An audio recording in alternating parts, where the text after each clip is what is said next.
Vamos lá, então, gente. Eric, entrou certinho aí. A gente estava dando 5 minutinhos para o pessoal chegar e a gente começar nosso bate-papo. Então, de novo, quero dar boas-vindas aí, uma boa tarde para todo mundo que está presente. Essa é a segunda rodada de conversas que a gente tem sobre os habitats de inovação aqui no Liga On, né? Já já vou explicar um pouquinho para vocês o que é o Liga On e os nossos amigos aqui também vão se apresentar e contar um pouquinho de cada uma das instituições, o que fazem, né? Para deixar claro. Só relembrando coisas básicas aqui, pessoal, se vocês quiserem interagir, o chat está aberto, fiquem à vontade para poderem mandar suas mensagens, de onde vocês estão. Perguntaram aqui se o Careca não fala, viu? Falando, pô. Fiquem à vontade para mandar por aqui para o chat. A gente vai trazendo as conversas aqui para a Juba ao longo desses próximos 50 minutos, uma hora que a gente vai ter. Também vão colocando de onde vocês são para a gente poder trazer mais ingredientes para essa conversa, que o objetivo é justamente a gente discutir o ambiente de inovação aqui no Brasil. Vou fazer rapidamente aqui uma introdução do que é esse contexto, né, por que a gente está fazendo essas conversas. Bom, aqui me apresentando, né, que eu não falei meu nome ainda, eu sou o Rafael, do time da Liga Ventures, e a Liga ela é responsável por conectar startups com grandes empresas para gerar negócio, né? Mas tudo que gira em torno de inovação e empreendedorismo no Brasil depende dos empreendedores e a gente precisa, óbvio, fomentar que cada vez mais empreendedores consigam evoluir com seus negócios, superar os desafios e serem alavancados aí para a gente ter um ambiente de inovação no Brasil cada vez mais consistente, cada vez mais com uma maior diversidade e uma maior liquidez, para a gente poder, de fato, rodar esse mercado com maior efetividade aqui. A Liga, ela faz isso, ela faz essa conexão entre startups e grandes empresas através de programas de aceleração e outros formatos. E esses daqui são alguns dos nossos clientes, né? Caso vocês queiram saber um pouco mais sobre os programas de aceleração que a gente roda com essas grandes empresas, ou escrever suas startups também para participarem desses programas, é só entrar no site liga.ventures, vocês conseguem acessar ali todos os programas e chamadas que estão abertas, e também poder fazer contato com o nosso time para entender um pouco mais como funcionam esses programas. Eu quero trazer um programa desse para minha empresa, ou como a gente consegue também desenvolver parcerias aí com vocês, tá? Vocês estão percebendo aí no chat, logo em cima tem um link para a gente fazer network. Esse link vocês conseguem cadastrar o LinkedIn de vocês e ao final do evento, quando a gente manda pesquisa de feedback, né, sobre o que aconteceu aqui, vocês também vão ter acesso ali a todo mundo que preencheu essa planilha com o seu contato de LinkedIn para fazer o networking entre vocês, tá? Então aproveitem, cliquem aí, já façam um cadastro de vocês. Jogo rápido ali, não tem muita história, e aí daqui, provavelmente amanhã de manhã, vocês já vão receber essa planilha completa, tá? Tocando aqui, desde o momento ali, quando começou essa história, né, da pandemia, a Liga quis reforçar o seu papel de incentivar a inovação no Brasil, mesmo em momento de crise, a gente não pode deixar essa peteca cair, e lá atrás a gente começou uma série de eventos online, todas as terças e quintas, chamados Follow On, onde a gente reuniu aí mais de 100 parceiros, muitos habitats de inovação, e esse relacionamento, inclusive, foi um dos motivadores para a gente continuar essas conversas aqui no pós. E aí, passado o primeiro momento da pandemia, a gente reforçou esse posicionamento de manter discussões sobre o ambiente de inovação, todas as quintas-feiras, às 17 horas, sempre com um painel para discutir com especialistas sobre algum determinado tema de inovação, ou fazendo eventos que apresentem soluções de startups, que são os Pitch and Pizzas aí que vocês acompanham todas as quintas, né? Então, para deixar na agenda de vocês, todas as quintas-feiras, às 17 horas, sempre tem um encontro nosso aqui para a gente ou poder debater um tema de inovação ou conhecer startups sobre um tema específico. No finalzinho dessa apresentação, eu conto a nossa agenda aí, né? Semana que vem a gente já vai ter um outro Putin Pizza. Aí eu falo para vocês qual é o tema, né? E quais startups que vão se apresentar também, tá? Hoje, o nosso papo, então, como eu falei no comecinho, é a segunda etapa de uma conversa sobre os habitats de inovação aqui no Brasil. 15 dias atrás, a gente fez um papo com as regiões Norte e Sul, e também com a Amprotec, representando uma visão mais nacional do movimento de inovação. E hoje a gente vai, então, para o Centro-Oeste e Nordeste, trazendo a Apex aí para trazer essa visão também Brasil, mais nacional com relação a esse ambiente de inovação. Quero agradecer já, inicialmente, agradecer muito, né, a presença e a disponibilidade da Érica, do Jaime e do Rodrigo. E eu vou pedir para que vocês se apresentem, vou ser o chato do tempo em alguns momentos aqui, mas eu vou dar aí 3 a 4 minutinhos para cada um de vocês contar um pouco mais sobre a instituição que vocês representam, como vocês estão olhando esse ambiente de inovação e um pouquinho também da trajetória de vocês aí para a gente trazer já os primeiros temperos aí para essa mistura, tá bom? Vou começar pela Érica. Érica, fica à vontade para se apresentar. Obrigada, Rafael. Obrigada pelo convite. Muito bacana poder estar aqui conversando sobre inovação. O Habitat de Inovação sempre é um tema super, super interessante. Para me apresentar e para não fugir do tempo, eu sou economista, com mestrado em psicologia e agora doutoranda em biotecnologia. E fui responsável por 16 anos, tanto pela implantação quanto pela implementação e depois toda a operacionalização da Casulo, a incubadora de empresas do Uniceub, que é uma instituição privada em Brasília. E aí, durante esse período, a gente teve a oportunidade de fazer uma série de coisas bacanas, como o programa de aceleração de grandes empresas, como o Sabin, como a Brasal. Então, foi muita coisa bacana. E hoje eu sou responsável represento a Rede Candanga, que é a RECA, né, a Rede Candanga de Incubadoras, que representa aí alguns dos habitats de inovação que a gente tem aqui em Brasília. Legal, Érica. Vou, então, agora seguir na ordem alfabética aqui. Jaime, por favor, conte um pouquinho mais de você e da Apex. Olá, gente, tudo bem? Boa tarde, obrigado aí por participarem. Boa tarde aí aos colegas, obrigado, Liga, aí pelo convite. Bom, eu sou o Jaime Queiroz, da Gerência de Investimentos da Apex Brasil.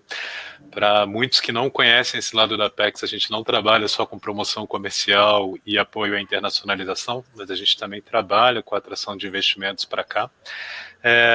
Já fui empreendedor de uma PropTech aí por 3 anos também, e há algum tempo decidi que queria estar de volta no governo para trabalhar com temas que fizessem a diferença aqui do ponto de vista do quadradinho. Mas sou de Brasília também, e aí fico feliz, Érica, de todo o trabalho com a Casulo, porque sou formado no seu bom velho de guerra. Aqui na Apex a gente trabalha basicamente com 3 grandes mandatos, né, que é facilitar com que as empresas brasileiras exportem mais, facilitar com que elas subam no processo de internacionalização dela com outras ferramentas mais sofisticadas de acesso ao mercado, como abrir escritório lá fora e tantas outras nessa jornada, e em especial com a gente aqui na turma de investimentos, a gente trabalha atraindo capital de fora, especialmente de venture capitalists, de investidores institucionais, seja para as nossas empresas brasileiras, seja para os nossos gestores de fundo de private equity e de venture capital. Lembrem-se que os investidores de vocês também são investidos por alguém, senão não tem dinheiro para todo mundo. E aí, mais especificamente aqui, eu supervisiono os programas Scale Up em Brasil, que visa trazer e acelerar o processo de expansão de empresas israelenses de tecnologia aqui. O projeto recentemente lançado TechMaker, que faz parcerias com subvenção de recursos públicos do Brasil e de países parceiros entre empresas brasileiras e estrangeiras. E o Corporate Venture em Brasil, que quer trazer aí os braços de inovação aberta e de empreendedorismo corporativo de grandes corporações para atuar aqui no Brasil. Tem mais coisa, mas eu paro por aqui. Legal, a gente vai explorar mais essas coisas ao longo da nossa conversa. Para fechar aqui a nossa roda de apresentações, quero convidar o Rodrigo Romão. O nome dele está quebrado aqui, gente, mas é Romão, então caso vocês queiram buscar ele no LinkedIn enquanto isso. Rodrigo, por favor, se apresente um pouco mais aí do ecossistema que você está representando. Beleza, Rafael, obrigado aí à Liga Venture pela oportunidade. Boa tarde também aqui a Érica, ao Jaime, todos que estão aqui nos vendo. Pessoal, é o seguinte, meu nome é Rodrigo Romão, para ficar mais claro ainda. Eu sou administrador de empresas, especialista em gestão de projeto, mestrado na área de gestão da informação e do conhecimento. Eu sou um mineiro, mas estou aqui no Rio Grande do Norte há alguns anos, e os últimos 5 anos atuando como servidor público da Universidade Federal do Rio Grande do Norte. Sou um servidor de carreira técnica, e no último 1 ano e meio, aproximadamente, eu estou à frente da direção do Parque Tecnológico Metrópole Digital. Essa nossa atuação, nós somos um parque vinculado à universidade, e dentro da universidade tem uma série de estruturas que vocês são acostumados, quanto departamentos, centros acadêmicos, e eu pertenço a uma unidade especializada chamada Instituto Metrópole Digital, que ela trabalha aí o eixo de formação acadêmica, desde alunos ali de 11 anos de idade a alunos de doutorado. Dentro desse instituto nós temos uma incubadora de empresas com 7 anos de atuação e o Parque Tecnológico, onde eu estou hoje como diretor, completamos recentemente, agora em agosto, 3 anos de existência, né? Então, dentro desse composto do nosso ecossistema, a gente tem uma expertise forte em tecnologia da informação. O nosso parque, a nossa incubadora atua especificamente com empresas e startups desse eixo de atuação, mas, obviamente, tem todo um apoio aí de uma rede que trabalha qualquer tipo de negócio, evidentemente, aqui dentro do ecossistema de inovação Potiguar. Legal, Rodrigo. Boa, gente. Bom, vou começar com uma pergunta que foi a mesma pergunta que eu fiz para o painel anterior, para a gente conseguir contextualizar. E aí eu vou pedir para cada um de vocês que vocês respondam de acordo com seus pontos de vista, e depois a gente começa a amarrar essa história mais num ping-pong aqui. Mas, como o Rodrigo acabou de falar, né, o parque foi criado há 3 anos, né, Rodrigo? Se eu não tiver errado. Isso, exatamente. Vou começar por você, então, e depois eu rodo a pergunta aqui. O que você vem vendo de evolução do ecossistema de inovação do seu estado, né, e do que você representa, do ecossistema que você representa, e o que você acha que hoje é o principal desafio de vocês, como os empreendedores, para que a gente consiga ganhar ainda mais força de desenvolvimento? Beleza, excelente pergunta. Bom, nosso ecossistema, se a gente for falar aí de incubadores, etc., a incubadora mais antiga do estado, ela já tem 22 anos, né? Mas os projetos, digamos assim, mais robustos, nós conseguimos ser um pouquinho mais vistos. Eu posso dizer que foi aí no decorrente dos últimos 5 anos, né? A incubadora de empresas que nós temos conosco, a Nova Metrópole, é a maior do estado em termos de estrutura, capacidade física, embora ela não seja a mais antiga. Conseguiu apoiar nesses 7 anos delas mais de 150 projetos. E hoje aqui no parque, após 3 anos estabelecido, nós somos um parque urbano, né? Então não é uma edificação imobiliária, mas sim uma região geográfica dentro da cidade de Natal. A gente conseguiu reunir hoje 55 empresas credenciadas ao nosso parque, né? Então, quando a gente avalia o nosso nível de avanço, quando comparado aos outros parques urbanos, nessa idade de 3 anos, o número de empresas ele é bem satisfatório. Realmente, nas nossas pesquisas, nós não conseguimos encontrar algum outro ecossistema que com essa idade, né, esse tempo de percurso, tenha conseguido chegar a números tão expressivos. Sobre outro ponto de vista, quando você coloca de desafios, né, Natal, Rio Grande do Norte, ela não é conhecida por ser tecnológica, né, por ser uma cidade que quando você fala em Natal, você vai pensar em tecnologia da informação, empreendedorismo e inovação. Sempre ainda está por detrás dela o conceito de praias, de turismo, né? Então, o nosso grande desafio é realmente conseguir colar essa identidade de uma cidade voltada também para o setor tecnológico, né? Ou seja, para além do sol e do mar, a gente também aqui tem muita tecnologia, pesquisa, desenvolvimento e inovação para poder entregar para todo o Brasil. Legal. Érica, nessa mesma linha, e eu acho que eu vou puxar até aqui já um pouco do conceito que a gente está falando de habitat, de inovação, você representa uma rede de várias incubadoras, né? Eu queria entender, do teu ponto de vista, qual que é o papel de vocês conseguirem reunir os interesses ou conseguir movimentar as redes de uma determinada região em conjunto, né? E como vocês avaliam isso para o ambiente de inovação no qual vocês atuam, né? Vocês ganham mais força com isso? Quais são as principais motivações? E também, do ponto de vista de incubadoras unidas através de uma rede, como vocês enxergam o cenário de desafio de evolução desse ecossistema de vocês? Então, Rafael, hoje a gente tem uma rede, mas eu acho que é importante até, só para situar um pouquinho, antes de falar propriamente dito da rede, a gente tem em Brasília, o Rodrigo estava citando ali, né, que a gente não tem um cenário ali como o Nordeste é sol e mar, em Brasília a gente é setor público.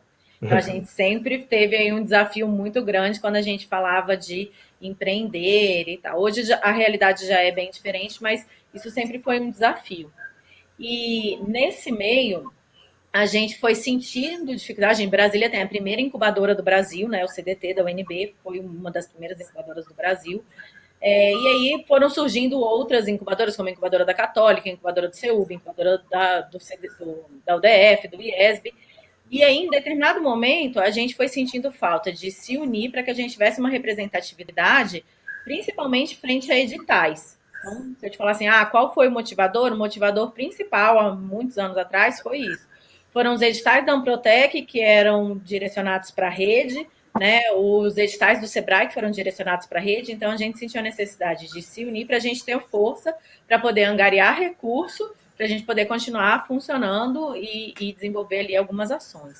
Mas isso eu acho que já foi há algum tempo atrás, e hoje a gente tem muito mais do que a Rede Candanga. A gente tem a ASTEPS, que é uma associação de startups em Brasília, a gente tem uma série de outras instituições, né, grupos, assim, vários grupos, onde as informações são reunidas para que a gente tenha essa troca. Então, eu acho que a rede é nesse sentido também, de troca, de amadurecimento, né, de construção de conhecimento, um apoiando o outro, porque a gente percebeu em Brasília, a gente já é pequenininho, né? A gente tem ali 3 milhões, se a gente for considerar um entorno, a gente está falando de 3 milhões de pessoas. Então, a gente entendeu que se a gente não se ajudasse, se a gente não tivesse um incentivando o outro, talvez a gente não tivesse uma representatividade. Né? A gente via, durante muito tempo, a gente viu todo o recurso indo para o sul, para o sudeste, não chegava no centro-oeste, então a gente precisou se mobilizar nesse sentido para alcançar melhores resultados. Legal. Vou voltar num gancho já com você com relação a isso, né? Como a gente pode integrar mais ainda e não ficar só no ambiente regional, mas integrar os habitats de inovação, como é que você enxerga isso do Brasil como um todo, né? Eu acho que você já deve ter algumas iniciativas nesse sentido. Mas antes eu vou voltar aqui agora, falar com o Jaime, com base nesse mesmo conceito, né, de evolução.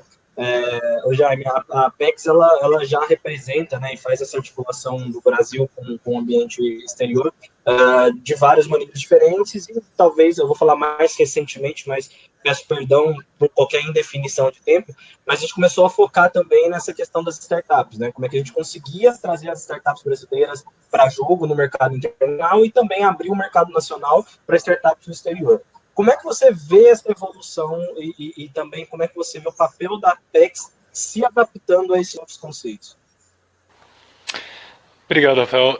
Essa pergunta aí dá uma resenha à parte, né? Com números, evolução e tudo mais.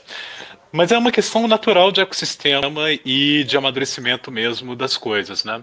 Se a gente fosse falar de Brasil em 2011, 2010...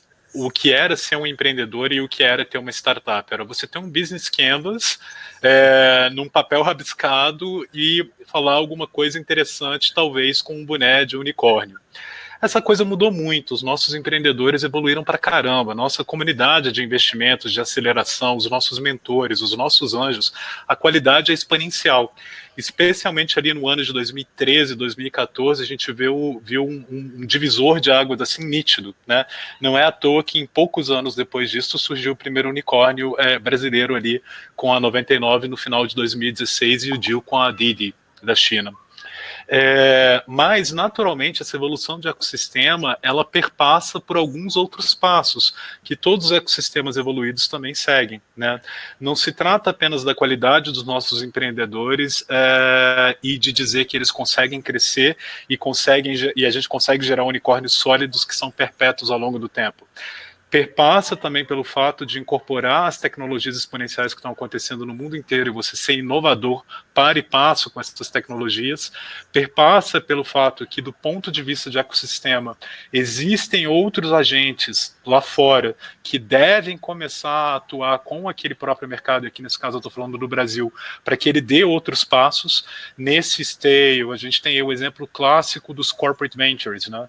Não fosse a presença massiva que a gente está vendo aí dos mais de 200 corporates que estão começando a fazer programas de inovação aberta, de aceleração própria ou terceirizada, fundando seus próprios fundos de investimento e tudo mais, não haveria toda uma liquidez para o portfólio de empresas investidas dos nossos gestores, tampouco haveria uma disponibilidade de capital para o amadurecimento das aceleradoras e das incubadoras por todo o Brasil.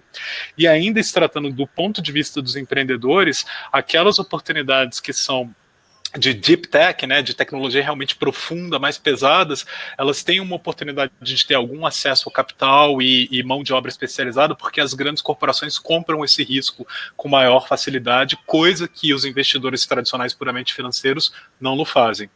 Mas seguindo isso daí, e já para terminar, para não tomar muito tempo, é natural que quando a gente chegue nesse estágio que a gente está, que é o de termos os nossos unicórnios, de ter uma comunidade de venture capitalists, de aceleradoras com track record. Para quem não está familiarizado, o track record é justamente esse histórico de resultados positivos, de saídas, de crescimento e de colaboração com as suas startups. É natural que chegue um momento em que as empresas precisam sair do nosso mercado brasileiro e começam a se aventurar em outros mercados, tanto para se expandir, tanto para se consolidar, tanto para testar a sua inovação em outros países. E é por isso que a gente lançou o programa Startup Brasil, aí junto com as outras instituições do governo federal e a Amprotec e o Sebrae, justamente para apoiar isso há 3 anos, já passamos aí por mais de 16 mercados, já tem uma pancada de resultados positivos de negócios, de investimentos, de abertura de escritórios. E aí, mais recentemente, por conta dessa evolução, começou a acontecer outro fenômeno que é natural de qualquer ecossistema que está se internacionalizando, se abrindo para o mundo. É hora da gente começar a receber os estrangeiros também. Tanto para a gente conseguir trazer para cá conhecimentos que talvez a gente ainda não domine, quanto para facilitar o fluxo de mão de obra, que às vezes começa a ter um apagão de mão de obra técnica especializada, que talvez outros países tenham mais disponibilidade, assim como construir parcerias que vão permitir que o acesso a outros mercados flua mais naturalmente. Imagina que chega hoje um empreendedor do Japão e que ele quer abrir um negócio aqui e você está oferecendo uma solução como fornecedor dele que ele precisa para acessar o mercado brasileiro. É muito natural que, porque deu certo, você se expanda naturalmente para o Japão e para a rede de relacionamentos deles para dar conta do recado da empresa na sede dele. E assim vai caminhando esse spillover que vai cada vez mais criando uma densidade positiva, né? Pô, bem legal, Jaime. E é muito interessante a gente ver a evolução de se tornar atrativo, né? E a gente tem uma lição de casa muito grande para conseguir absorver isso também, né? A questão que todo mundo fala que não precisa ser nenhum empreendedor de fora para sofrer isso, a burocracia de entrada, entre outras coisas. E essa articulação de redes, ela ajuda muito a gente a poder pautar mesmo quais são as prioridades para a gente facilitar a vida desses negócios e também facilitar os nossos próprios crescimentos de empreendedores aqui no Brasil, né? Eu acho que quando a gente fala de polos e parques tecnológicos, como o caso do Rodrigo ali, a gente vai ter uma série de questões ali que são levantadas pelos empreendedores de validação técnica, de como eu consigo colocar ter um CNPJ operacional de fato e sair só da base de pesquisa. A Érica também deve conhecer vários empreendedores nesse montante. E eu acho muito interessante um outro tema que você trouxe, né, que é a questão da Deep Techs, né, e vamos falar de Hard Science como um todo. Eu acho que a nossa grande mina de ouro está exatamente em construir soluções ali que vão tratar de uma maneira profunda o desenvolvimento daquela tecnologia e uma entrega de uma solução, né. Eu vou puxar esse assunto já com o Rodrigo, só antes vou fazer uma ressalva aqui para o pessoal que está no chat. Pessoal, podem mandar suas perguntas por aí, a gente já vai começar a trazer as perguntas para jogo. Fiquem à vontade. Quem ainda não preencheu também a planilha de network, faça aí, o link já aparece para vocês aqui em cima, é só clicar e deixar o LinkedIn de vocês e amanhã todo mundo recebe essa lista. Rodrigo, vou voltar para você. Vamos lá. E eu vou puxar uma mesma pergunta para a Érica, inclusive, porque vocês dois bateram num ponto bem interessante. A gente é muito mais do que só praia e turismo, e a gente é muito mais do que só o poder público aqui nos nossos ambientes, né? E eu acho super interessante, que é como a gente consegue estimular o nascimento de negócios que vão além do que está pautado ali pelo nosso tradicionalismo ali daquela região.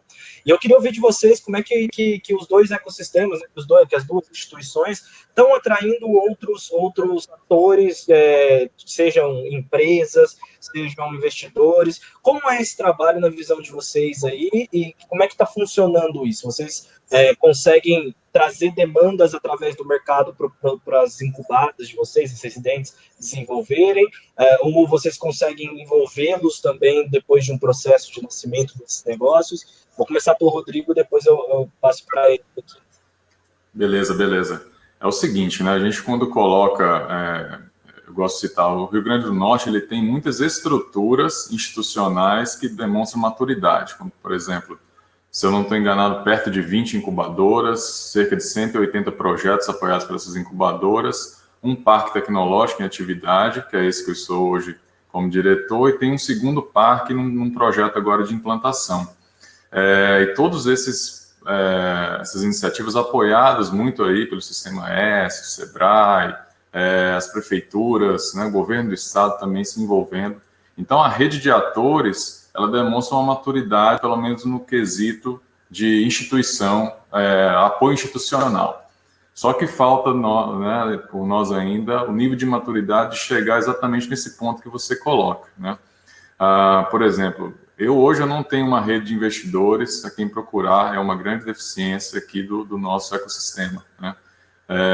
Nós temos até muitos contatos, por exemplo, se eu chegar ao SEBRAE e quiser conversar com algum outro SEBRAE do Brasil, rapidamente a gente consegue esse tipo de conexão, né? Temos um bom contato com a Liga Ventures também para poder abrir esse tipo de situação, mas talvez por esse arcabouço cultural que ainda tem em relação ao nosso ecossistema, de ser muito turístico, de ser muito relacionado ali a ambientes que não representam de fato, né, o nosso composto aqui de ecossistema, é difícil fazer essa atração, né? Então, investimentos é um grande problema que a gente tem e, consequentemente, a gente não consegue ainda atrair empresas de grande porte para que a gente consiga exatamente desenvolver esse tipo de interação aí, seja por meio do Open Innovation, ou de trazer uma grande empresa para o próprio parque tecnológico, até porque a gente tem um problema hoje de infraestrutura física, né? Temos alguns projetos aí sobre avaliação, mas realmente assim, a gente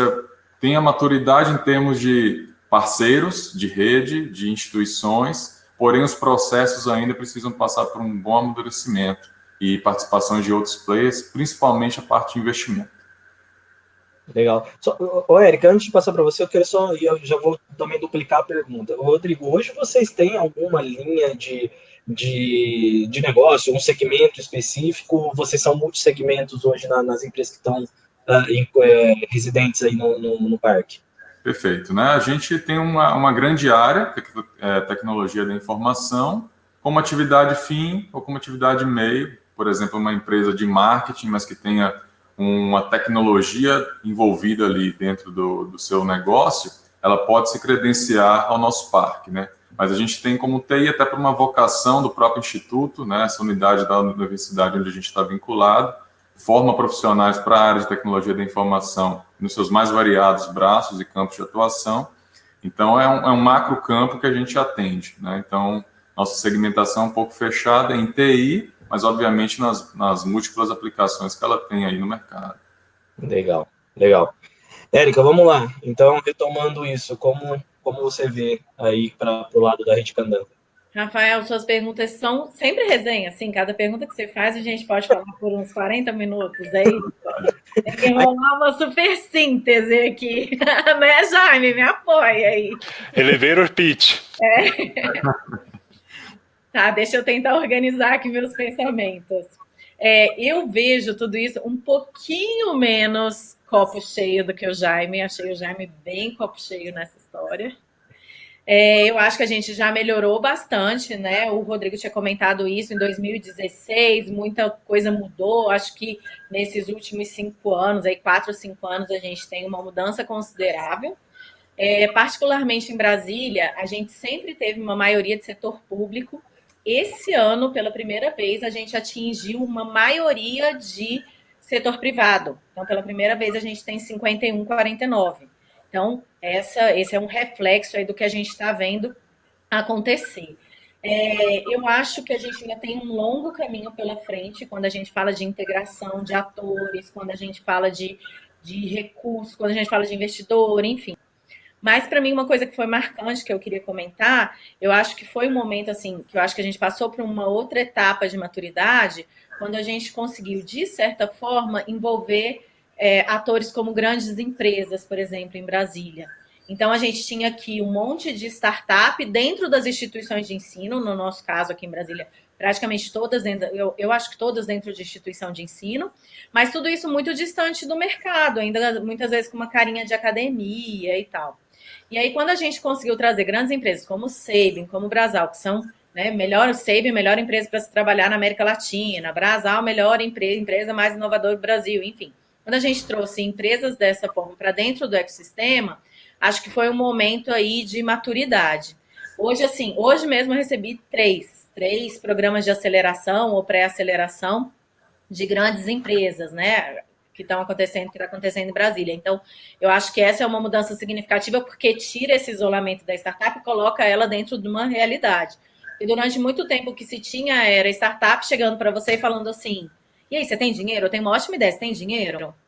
Mas não é isso, você tem que se preocupar com o problema, não é com o problema, com a solução e depois com o dinheiro. E aí, muitas vezes, esse caminho é invertido.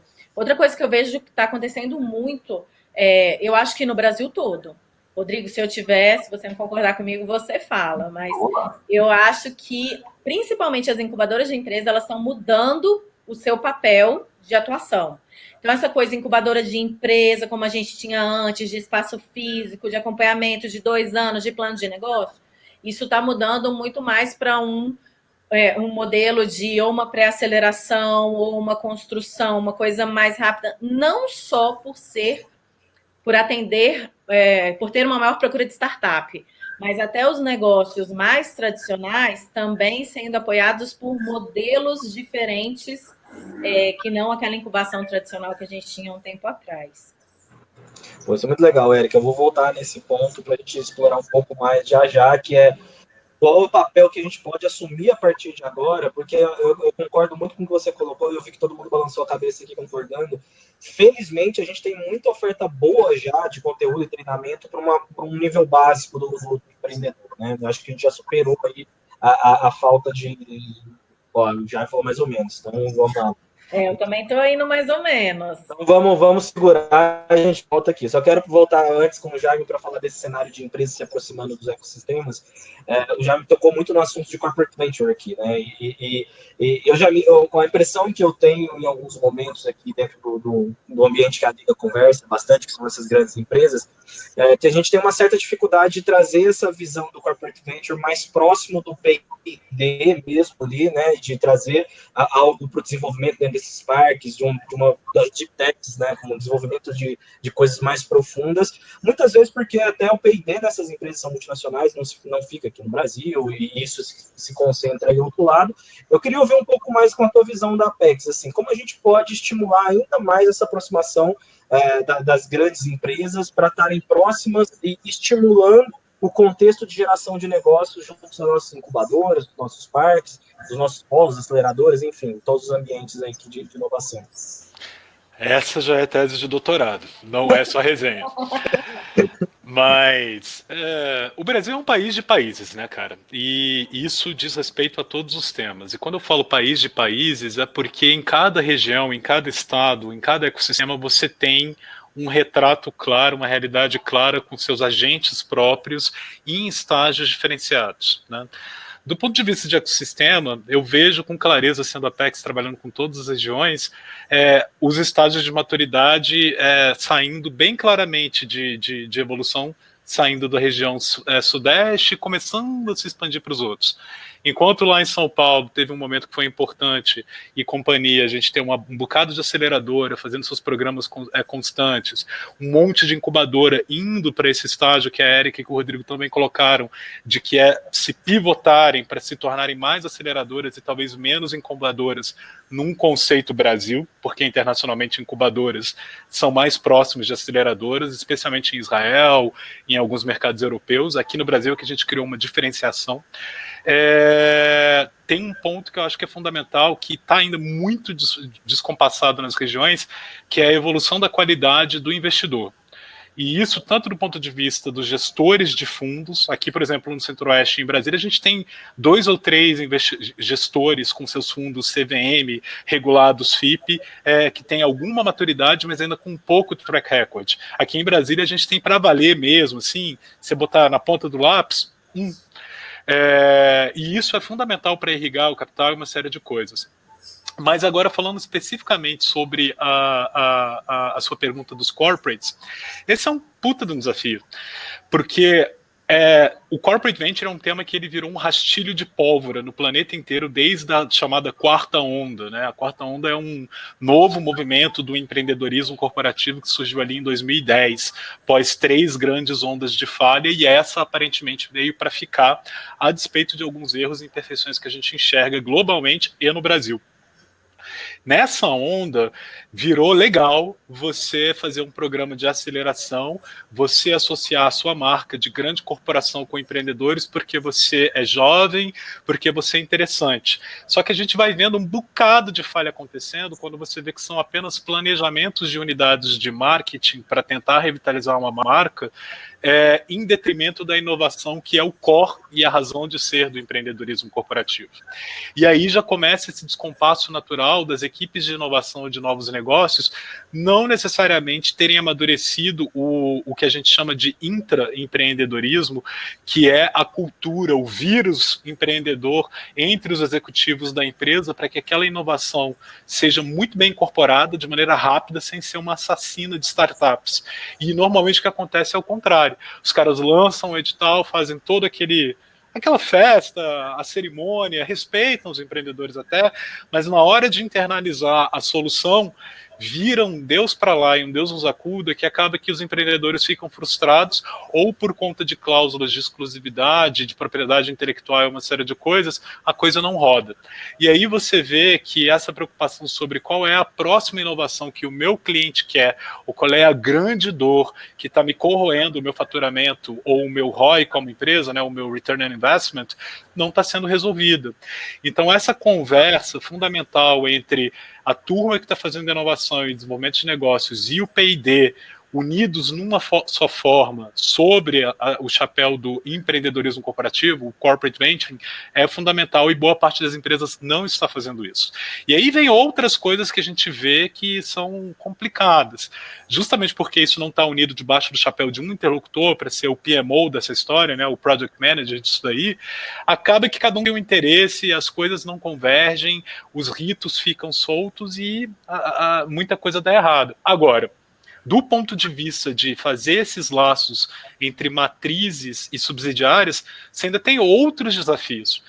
Dificilmente o braço de corporate venturing, de empreendedorismo corporativo da matriz lá de fora, vai olhar para a sub-região Brasil ou Latin America e falar, vamos expandir o nosso programa para lá, se não perceber que aquele país está gerando um deal flow, um pipeline de projetos de tecnologia intensiva naquela área que ele está buscando resolver.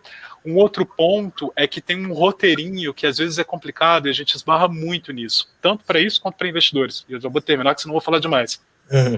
Que é o roteiro clássico da expansão dessas unidades e do capital pelo mundo.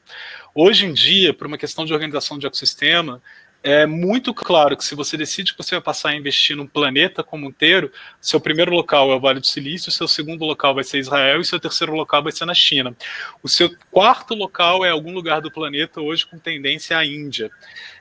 E obviamente, se tratando de trazer essa promoção para o Brasil, a gente sempre tem que fazer um exercício de proposta de valor de muita maturidade para conseguir apoiar com que essas subsidiárias possam namorar as suas matrizes para ter um plano claro de expansão. Mas isso são cenas de outro capítulo e de outra conversa. Bem legal, bem legal. Eu acho que, enfim, é bem um cenário que a gente vive, né, de tentar alinhar o entendimento de inovação aberta, o quanto a gente consegue também fazer isso permear de uma realidade, né, e não virar um matador de ideias ali, né, um matador de projetos. E eu acho que isso se intensifica ainda mais quando a gente fala de deep techs e hard science, né, porque a gente está falando de um período muito mais longo de desenvolvimento. Não é uma coisa, na maioria das vezes, não é uma coisa plug and play, né, é um período de desenvolvimento mesmo de fato, né.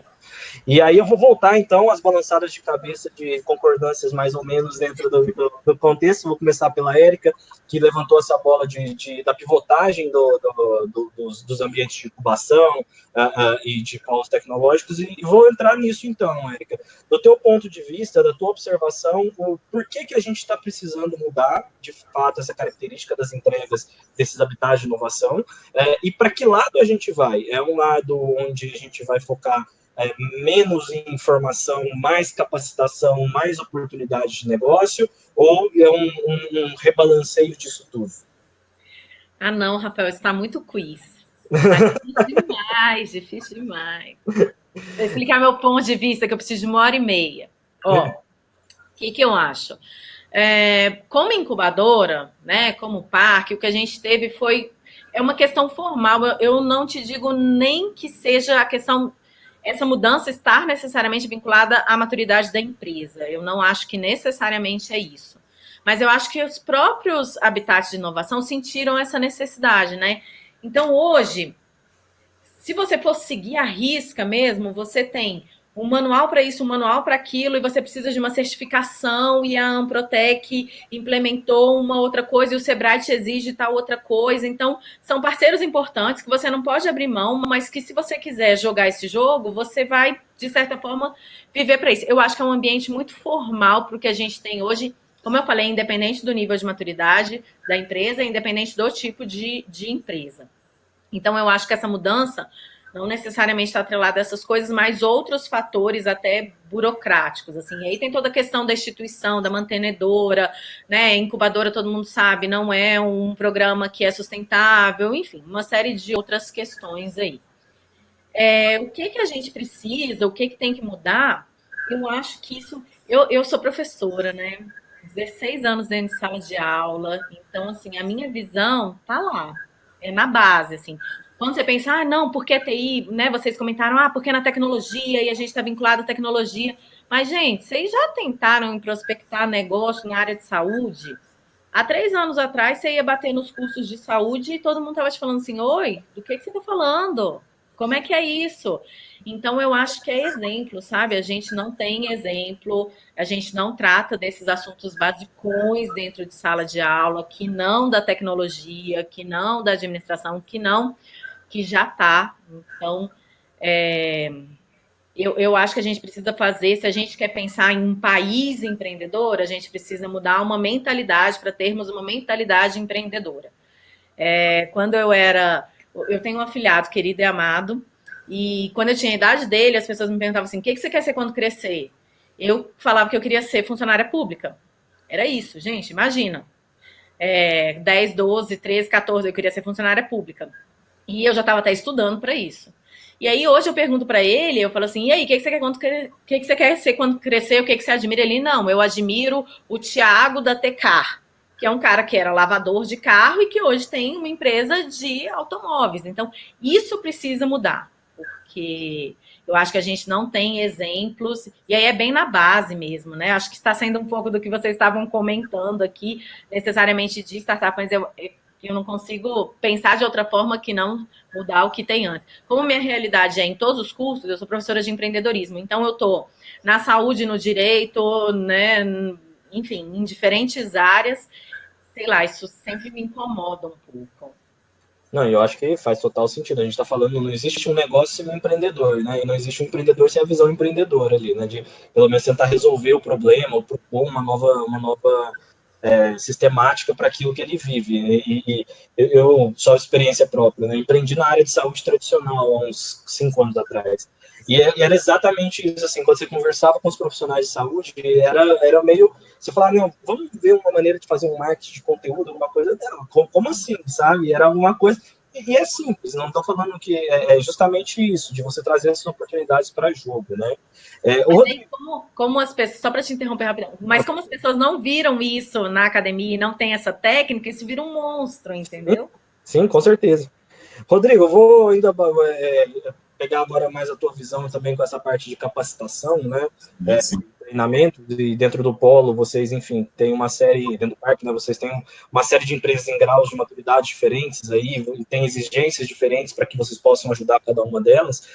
Hoje, o que você coloca aí como a evolução de capacitação de vocês? Para onde seria interessante trazer para coisas novas, né?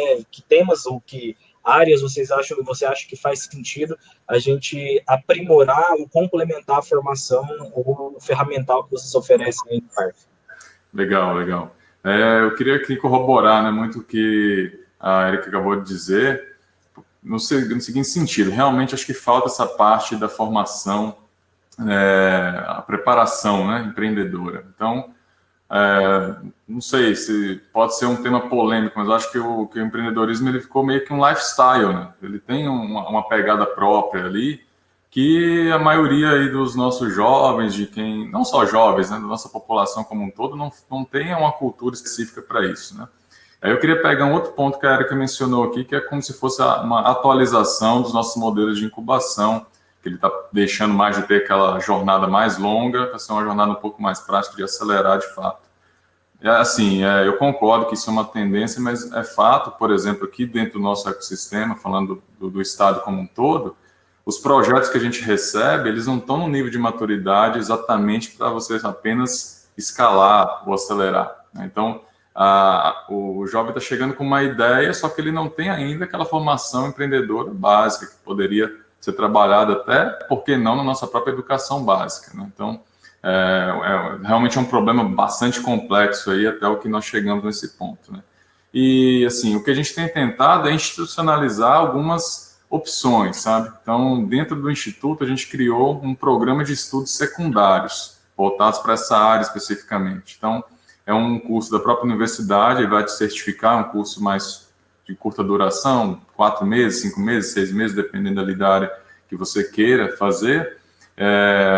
E aí a gente criou um específico para a área de empreendedorismo e inovação. Vamos para poder lançar agora. Então, a ideia é receber profissionais de qualquer área, então um jornalista, um economista, um cientista social e etc., para a galera realmente se ambientar com esse tipo de tema, de temática, né, de lifestyle, como eu estava dizendo aqui, porque exatamente eu acho que essa questão cultural é o que faz com que nós recebamos projetos ainda pouco amadurecidos e que precisam do modelo mais tradicional de incubação e por isso muitos ainda perduram nisso, né?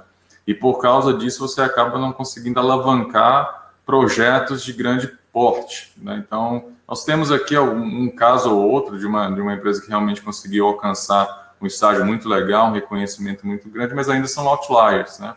Se você pegar a massa que de fato é criada, ela realmente peca quando chega com problemas muito básicos ali de um modelo de negócio, de um canvas, etc.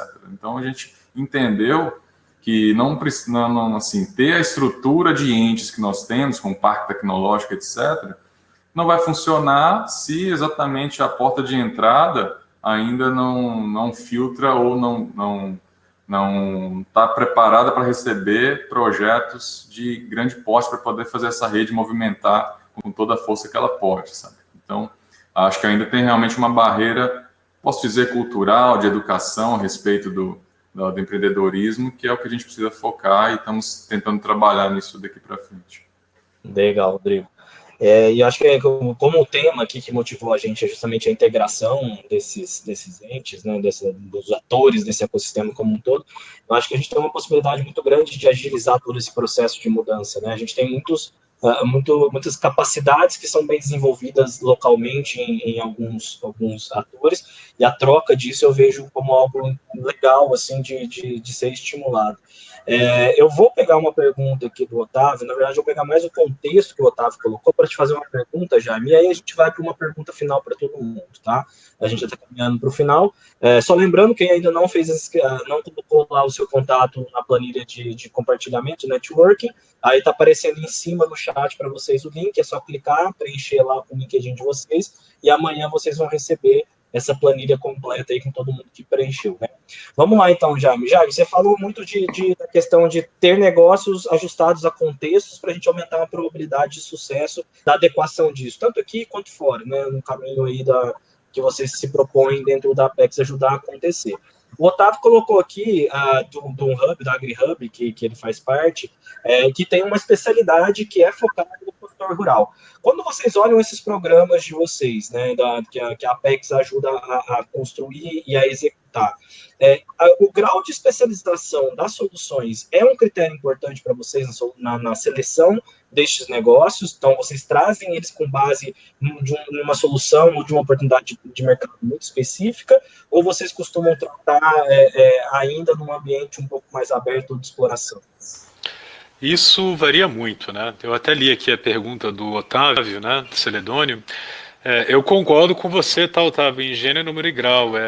Aliás, eu acho que boa parte do que ainda falta para que a gente termine de consolidar essa nossa jornada de empreendedorismo ascendente é justamente essa clusterização e especialização dos agentes de cada ecossistema para determinados nichos de mercado, em especial no que diz respeito a Deep Tech. Né? Não é só mais um próximo Tinder ou só um próximo marketplace, sem desrespeitar as soluções que estão fazendo casamento e matchmaking de demandantes e tudo mais, e sem desrespeitar também quem está oferecendo alguma coisa que é real e que é uma dor à demanda do público. Mas a grande verdade é que a pressão do capital e da inovação está quase sempre correlacionada ao que a gente chama das tecnologias de fronteira, né? O que vai ser a próxima onda de soluções daqui a próximo 8 a 10 anos. E isso daí, se não houver uma clusterização de ecossistema, no caso aí de Agri, se a gente não estiver começando a falar de temas malucos, com mais atenção, malucos nem tanto porque eles já têm efeitos práticos, como agricultura urbana, como agricultura espacial, como nanoencapsulamento de sementes, e tantos outros, e isso não virar uma densidade de temas com as corporações que desenvolvem isso, com as incubadoras que sabem pegar as patentes e desenvolver as tecnologias necessárias disso, com os empreendedores que entendem isso com a naturalidade de como quem vai beber uma água para poder oferecer a um cliente, a coisa não vai muito para frente. Ela vai de tempos em tempos aparecer uma solução legal, interessante, mas não vai ser um novo unicórnio ou um novo campeão que vai conseguir estabelecer um paradigma mundial para aquele nicho e para aquele problema. Então, essa clusterização é fundamental, né? Veja aí os exemplos do próprio AgriHub, do pessoal lá de Piracicaba que está caminhando agora para desenvolver o polo de Food Tech, a própria Famato, que também tentou fazer muito isso ali para os lados de Mato Grosso, aqui no Centro-Oeste, o pessoal de Lavras, que também tenta trabalhar nesse sentido, a turma lá do Paraná que está caminhando para aí e tudo mais. São desafios, né? O Agritech, em especial, tem um desafio ainda maior, porque como se trata de chegar perto do agricultor que está muito pulverizado, não são só os grandes agricultores, você tem desafios de relacionamento e de acessibilidade de mercado para propiciar uma escalabilidade para além da tecnologia, né? Eu sou super feliz de estar vendo o que está acontecendo aqui, mas é uma realidade de cada nicho. Agora, em se tratando dos programas Apex, lá para fora, a gente está vivendo nesse do Brasil para o mundo o mesmo momento em que a gente estava empreendedorismo do Brasil para o Brasil ali em 2011, 2013. A gente está começando a se abrir e se levar para os mercados.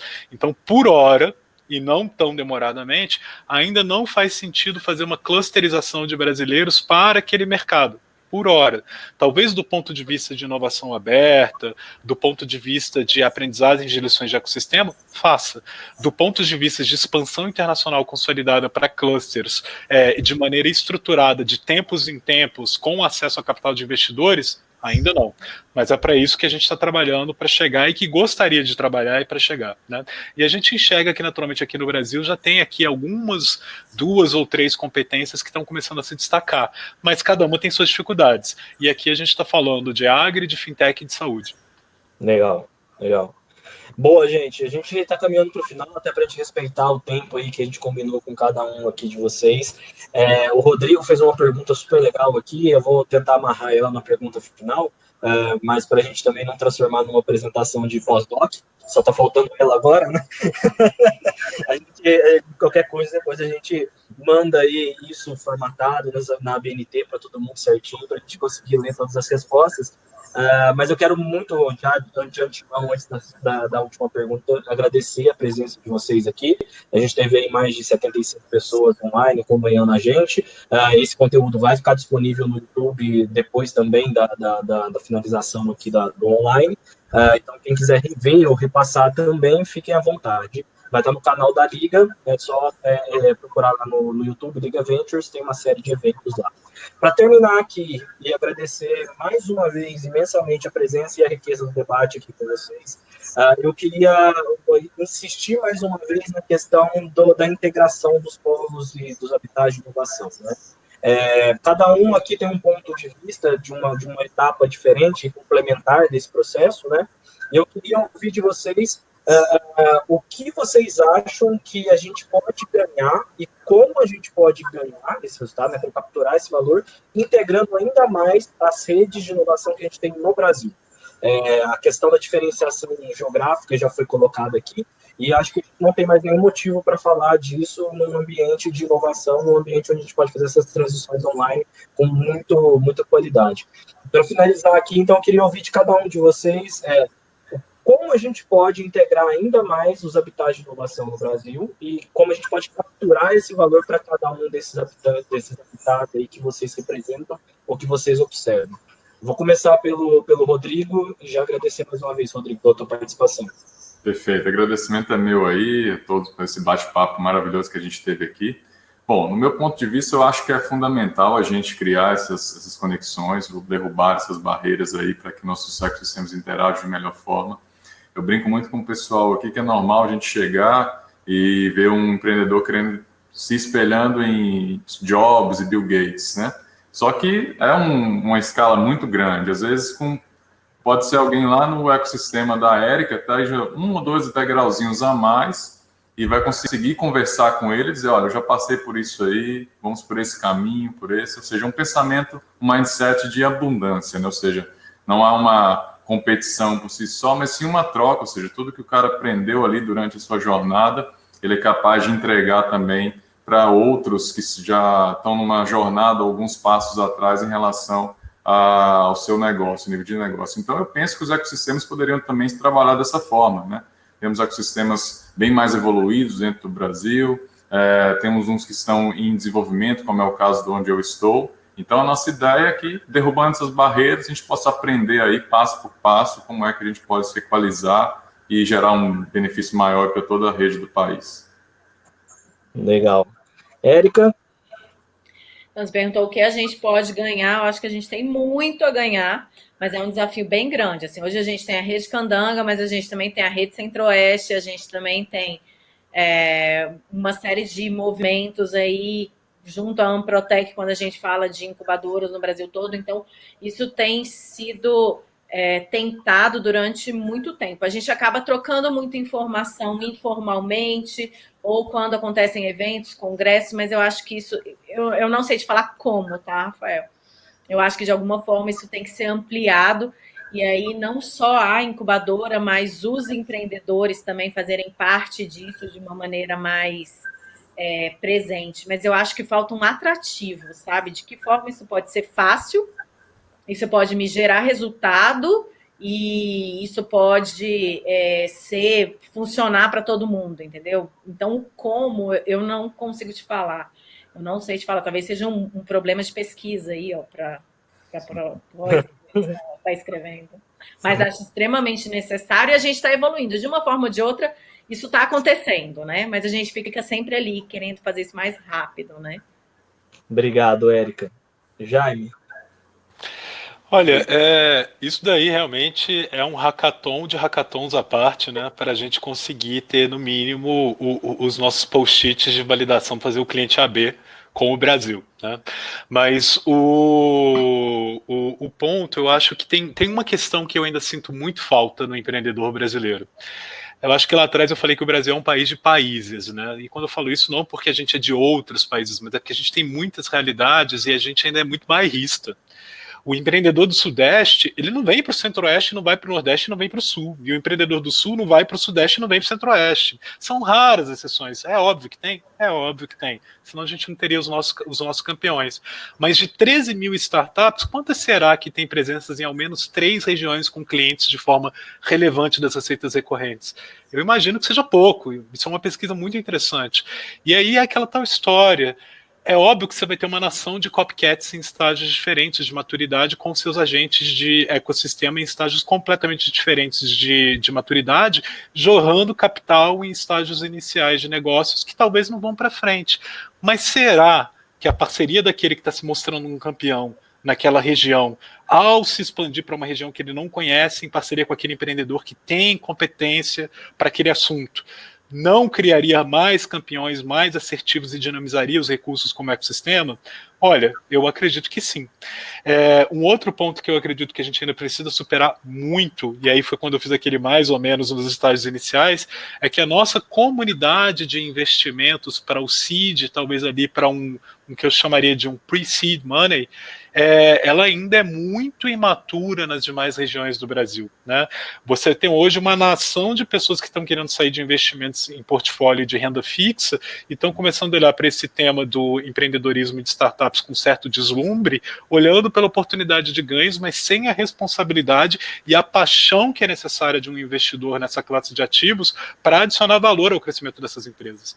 Então, criar esses aprendizados, fazer com que isso chegue em todas as regiões, em todas as redes, e ter um top class dessa turma de anjos, de rede, de crowd equity, ainda é um to-do que a gente não conseguiu superar e que é necessário para criar essa oportunidade para todo mundo. Mas esses são só 2 exemplos de coisas que eu acredito que a gente ainda precisa evoluir muito em termos de conexão das regiões e do Brasil. Tem mais outros aí, mas fica para o nosso próximo webinar. Legal, gente. Muito obrigado mesmo. Eu só vou passar alguns recadinhos aqui finais da nossa apresentação. Só relembrando, quem quiser entrar em contato com a Érica, com o Jaime, com o Rodrigo, preencha lá a planilha de networking, porque aí vocês vão se conectar por LinkedIn, vão poder continuar essas conversas. A gente faz essas conexões com muito prazer e acredita muito, né? A gente está falando justamente de conexões aqui, que a gente pode extrair valor, sair um pouco da história de colocar networking como uma ação de espuma e trazer uma ação prática para a gente colher resultados de fato, tá? Então, semana que vem, como eu falei para vocês, todas as quintas-feiras, às 17 horas, a gente está online para vocês poderem ouvir um pouco mais de inovação, dessas discussões, participarem. E na semana que vem a gente tem um Pitch and Pizza com o tema PropTechs, né, que são as startups que atuam no mercado imobiliário aí. Vão ser 4 startups que vão se apresentar para uma banca de especialistas no setor. Vocês fiquem à vontade para participar, para fazer perguntas para essas startups. Só fazer a inscrição no site, Pitch and Pizza, entrar ali, procurar Liga Ventures Pitch and Pizza, vocês conseguem achar ali toda a programação do evento. Vocês vão receber também por e-mail o convite. Participem, porque acho que é super legal fazer essa troca também com esse ambiente, né? No mais, pessoal, eu quero agradecer a todos que ficaram aqui e acompanharam essa conversa até o final. E, mais uma vez, um agradecimento especial à Érica, ao Jaime, ao Rodrigo, pela compartilhar aí todo o conhecimento, experiência e visão de vocês, para a gente abrir uma portinha aí nesse grande TCC, que é a conexão de startups e habitats de inovação com o mercado como um todo. Pessoal, uma boa noite e até a próxima. Tchau, tchau. Boa, obrigado. Tchau, tchau, pessoal. Obrigado pelo convite. Até mais. Até mais.